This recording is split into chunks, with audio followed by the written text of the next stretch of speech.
I'm Ricky, and I play Brabantio. I'm Lawrence, and I play IAGO. I'm Ian, I'm the director. I'm Corey, and I play Othello.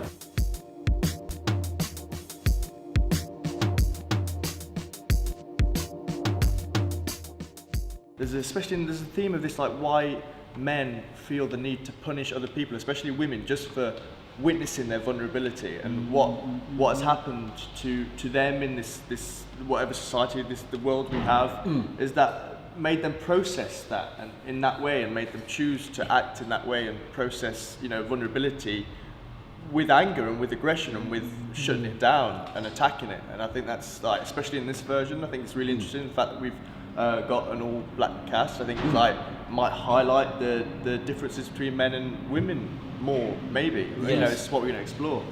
And ours, I think, maybe is about the umbrella of love and jealousy. It is a love story, and the jealousy is a thing that really breaks it down. But I could say that pride is the killer, in a way, over jealousy for Othello, for me personally. Because what I think is really interesting, to sort of draw all these ideas of pride and the story we choose to tell, and about masculinity, and drawing all these things together, is that Ambition.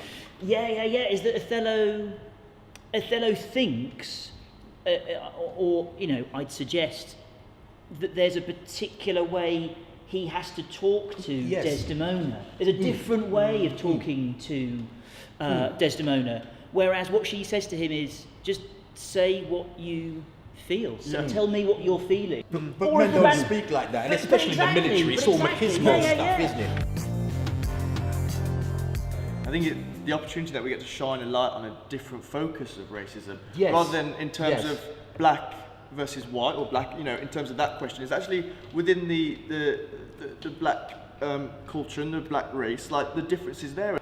I feel really excited that we get to answer this in terms of, like, okay, if we're not like making this a black against white thing, we're making this what's the differences that black people and mixed race people struggle with each other. One other thing I think is very interesting is because when I was going between this and the old script, it becomes a question of what are the difference in the way we understand things versus maybe the 1600s when the play was written versus now. I remember hearing the discussion, I think it was via the RSC, they were talking about, is Othello a racist play?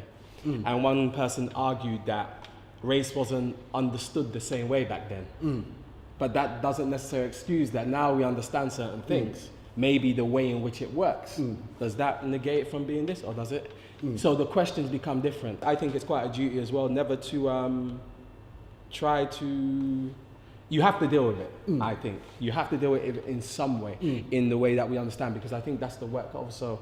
It's duty, particularly for younger audience and everyone who comes to see it, adults alike as well, is to bring attention to how those themes may be affecting our society today.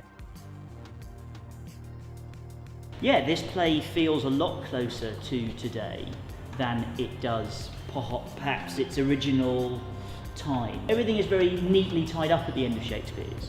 And what I think in this is that it doesn't leave us with answers, it just leaves us with questions like, so what happens next?